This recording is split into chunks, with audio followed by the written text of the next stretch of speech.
ঈসা আলাইহিস সালাম যখন বাবারা ওই পাথরের নিকটে গেলেন, সুন্দর পাথর দেখে ওই পাথরের সামনে যাওয়ার পরে ওই পাথরটা আল্লাহ আল্লাহ আল্লাহ আল্লাহ জিকির করতেছে। জোরে বলুন সুবহানাল্লাহ।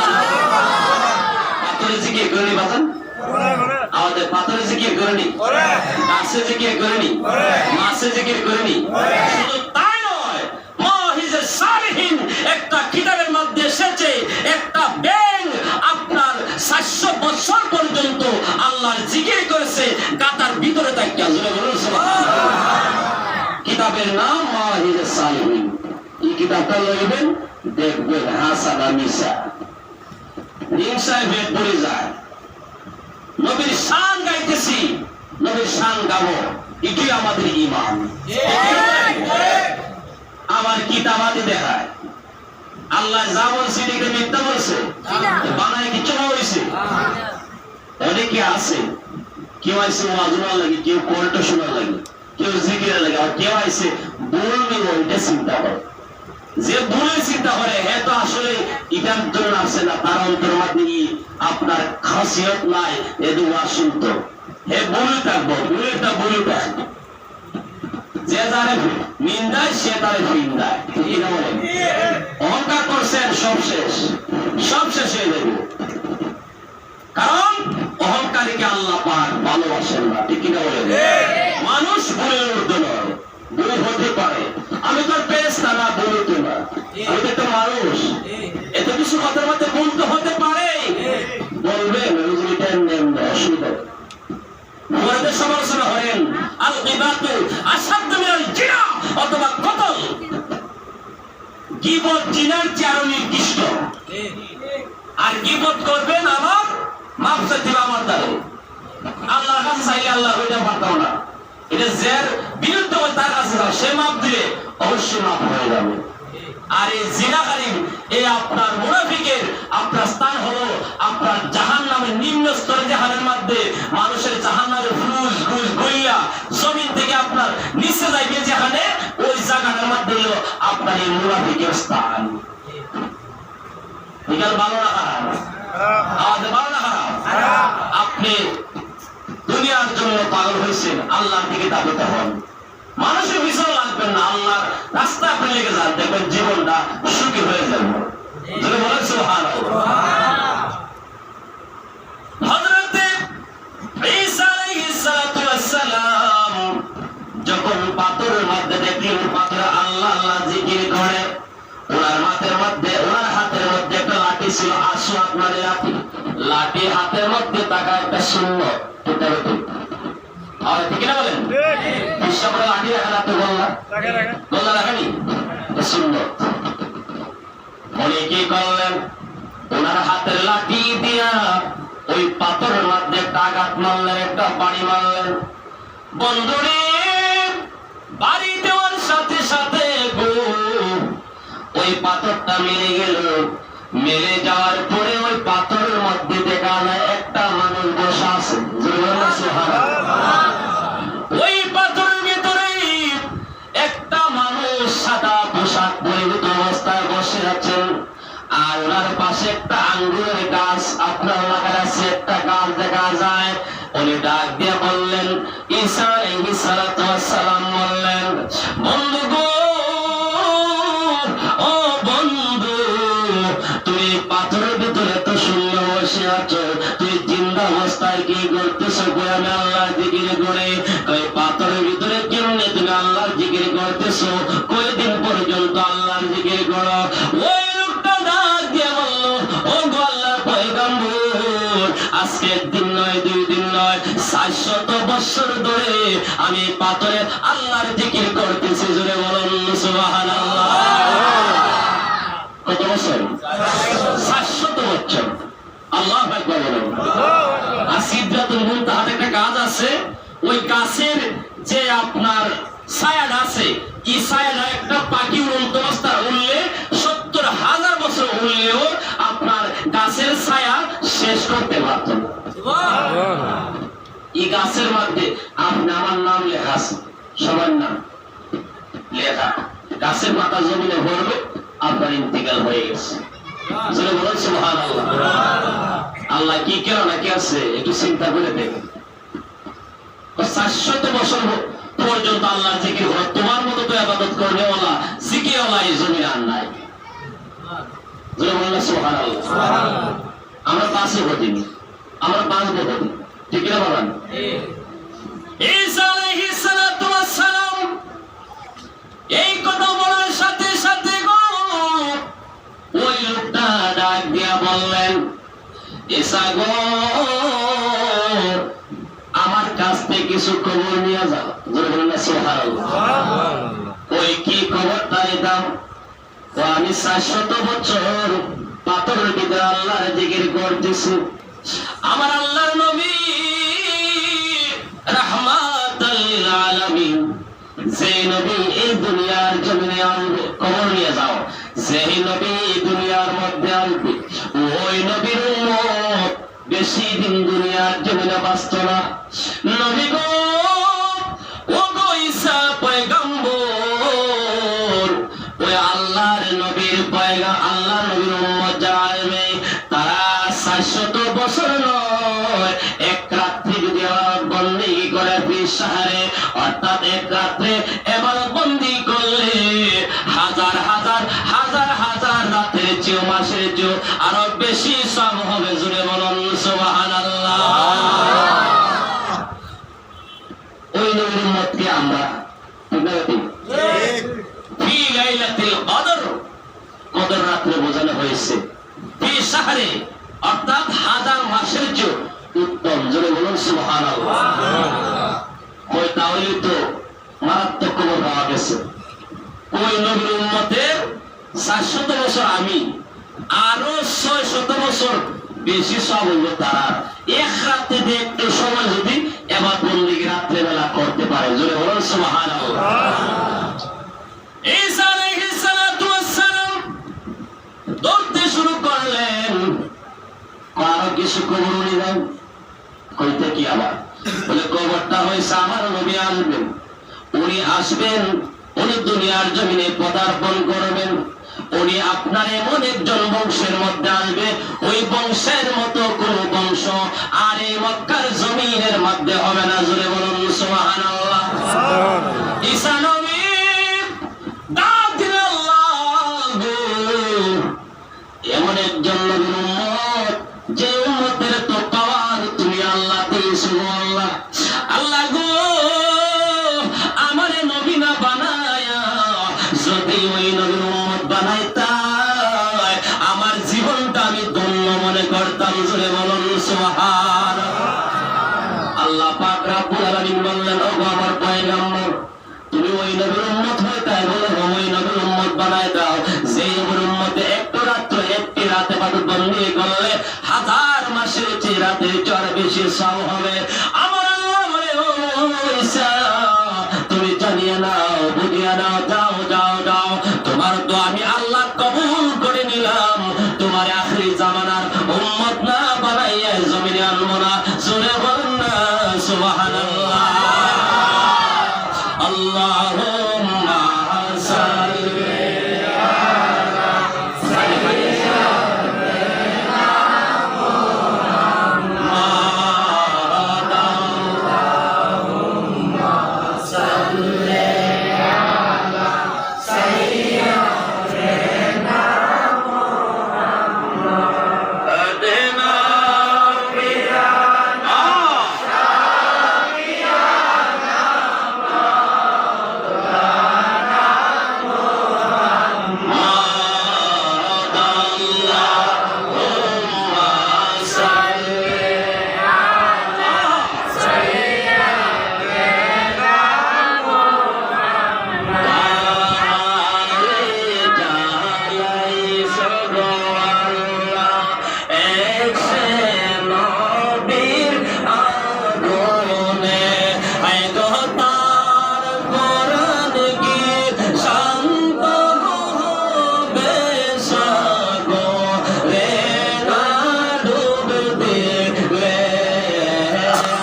চেষ্টা করবো কারণ এবাদতের রাত্র।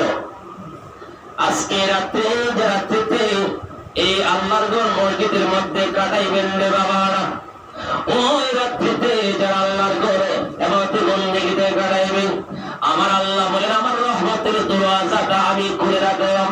লা তাকনাতু মির রাহমাতিল্লাহ। এর বান্দা তুই যতই গুনাহ করিস না কেন, পাহাড় সমান জুড়ে গুনাহ করো, আমার রহমত থেকে তুমি বঞ্চিত হয়ো না। আমার আব্বা জিয়ারে মিনহা খালাকনাকুম ওয়া ফিহা নুঈদুকুম। আমরা যখন আল্লাহ পাক বানাইবেন ওই মাটির মধ্যে চলে যাইব কবরস্থানে, ওই কবরে যাওয়ার সময় যখন হয়ে যাইবে রে বাবারা, মানুষের বডির মধ্যে 360টা জোড়া আছে। এই জোড়াগুলো আজরাইলকে দেখার লগে লগে মট মট মট মট করে মোলার মতো ভেঙে যাবে। জোরে বলুন ঠিক কিনা? এই শরীরটা আপনার এমন একটা অবস্থা হবে, আজরাইলকে দেখার লগে আপনি আমি চোখ গুলি ঘুরায়া ঘুরায়া তাকাইব। পাশের লোকেরা বলবে গো মনে হয় আত্মীয় স্বজনকে দেখতেছে বাবারা। না না, আত্মীয় স্বজনকে দেখে না, ওই সময় আজরাইল বারবার চেহারা তার দেখা। বন্ধুরে আজরাইলের 7টা সুরত আছে গো, ওই 7 সুরতের মধ্যে একটা সুরত দিয়ে এক একটা মানুষে নিয়ে যাইব। আজরাইল তখন মানুষে আপনার চেহারা যখন দেখায়া দেয়, ওই আজরাইল ছোট নয়, ওই আজরাইল হলো আসমান এবং জমিনের সমান। জোরে বলুন সুবহানাল্লাহ। হযরতে মা ফাতেমা ডাক দিলে বাবা দরজা খুলবো, কিন্তু ঠিক আছে। দরজা খুলে দেখতেছেন একটা মানুষ আপনার দাঁড়ায় রয়েছে জমিনের মধ্যে, পাওটা মাথাটা হলো আসমানে, পূর্ব পশ্চিমে হলে হাত গোলা।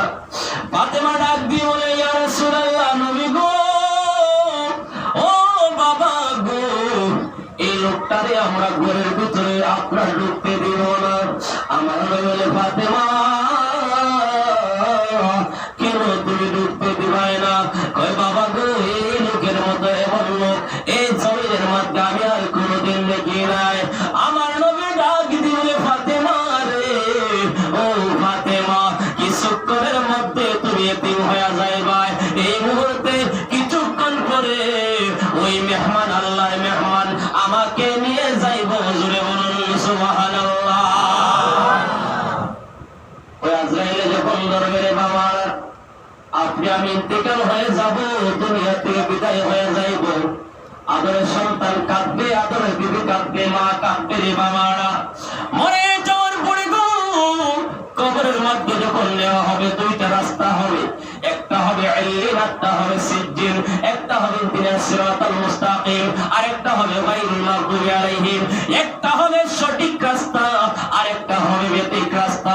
ওই 2টা রাস্তা যখন হয়ে যাবে, আল্লাহ পাক রব্বুল আলামিনের ফেরেশতারা ডাকতে বলবো, বান্দারে, ও বান্দারে, ও বান্দা, তুমি 2 দিকে তাকাও। ডান দিকে তাকাইলে দেখবেন জান্নাতের একটা সুন্দর একটা বাগান আছে, ওই বাগানটা আপনাকে দেখানো হবে। আপনি পাগল হয়ে যাইবেন। ফেরেশতারা বলবে না না, এই দিকে তুমি তাকাও, আবার দিকে বাম দিকে তাকাও। বাম দিকে যখন তাকাইবে গো, ওই বাম দিকে দেখবেন দুজকের আগুনে দাও দাও করে জ্বলতেছে। ফেরেশতারা ডাক দিবে, বান্দারে, ও বান্দারে, দুনিয়ার জমিনে মানুষের খারাপি করছো, দুনিয়ার জমিনের মধ্যে দাঙ্গা করছো, দুনিয়ার জমিনের মধ্যে ডাকাতি চুরি করছো, দুনিয়ার জমিনে মানুষের সাথে খারাপ ব্যবহার করছো। আল্লাহকে ডাকো নাই, তুমি সবে মেরাজের রাত্রে যাও নাই, সবে বরাতের রাত্রে তুমি যাও না, তোমার চিন্তায় তুমি করছো। আজকে তুমি তোমার কোনো পুঁজি নাই, একটাই পুঁজি নাই, কোনো পুঁজি নাই। এই জন্য তোমার জন্য ওই সিজ্জিন জাহান্নামের ওই রাস্তাটা দেখানো হয়েছে। আল্লাহু আকবার। আল্লাহর বান্দা বলবে না, আমি দিয়ে যাইতাম না। এই আগুনকে দেখছো? দেখছি। ও দেখলো দুনিয়ার জমিনে 1 ভাগ দেখছো, 69 ভাগ জাহান্নামের মধ্যে জাল দিতেছে লাখে দিয়া। যে বলে সুবহানাল্লাহ, এখনো জ্বলতেছে, কেমন পর্যন্ত জ্বলবে। এই আগুন দেখছো, ওই আগুন সব মিশাইয়া এখন এই আগুন দিয়ে হয়েছে, এদিকে তুমি যাও। তখন আমি দিনে যাইতাম না। কথা হলো তোমার কোনো আমল নাই, আজকের রাত্র হলো আমলের রাত্র। আপনি নামাজ পড়বেন, যে যে দরুদ পড়েন, সুবহানাল্লাহ আলহামদুলিল্লাহ লা ইলাহা ইল্লাল্লাহ আল্লাহু আকবার, 100 বার 200 বার 300 বার 1000 বার পড়েন। প্রতি 2 রাকাত করে 4 রাকাত পড়ে এই তাসবিহ দুরূদ শরীফ পড়বেন। দেখবেন আপনার আজকের এই আমলের কারণে আমার আল্লাহ হয়তো আপনি আমার জীবনের গুনাহ মাফ করতে পারে। যে বলেন ঠিক কিনা? আজ বলেন ঠিক কিনা বলেন? কারণ আমল সবচেয়ে বড়। সব দরজা বন্ধ হয়ে যাবে, কোন দরজাই থাকবে না। আপনার সদকা জারিয়া যেটা আল্লাহ রাস্তায় দিবেন, এটা কিয়ামত পর্যন্ত আপনার কবরে প্রশ্ন থাকবে। যদি বলেন সুবহানাল্লাহ। ভাইরা আমার, তাহলে ওই জান্নাতের বাগানে জান্নাতের যাইতে গেলে জান্নাতের জিনিস লাগবে, জান্নাতের সামান লাগবে। লাগবে না? আওয়াজ লাগবে কি লাগবে না? আসসালাতু মিফতাহুল জান্নাত, আসসালাতু মিআরাজুল মুমিনিন। আর জিকির গলার মালা বানাইতে বললে কবরটাও জ্বালা হবে। আমাকে কেউ বলে নাই, আমি নিজের ব্যক্তিগত একটু সারা পেয়েছি যেটা আছে। আমরা তো সবাই চলে যাব, কিন্তু কিছু তো আপনার বিরাট সহজে করলে এই দানটা দিলে দান আল্লাহ পাক বলে আমি কবর হাসর মিজান ফুলসিরাতে ওই দানের বিনিময়ে তাকে একটা নাজাতের ব্যবস্থা করে দিব। এমন কোন মায়ের বান্দা আছেন নগদ কিছু টাকা পয়সা দিয়ে সাহায্য করবেন? নগদ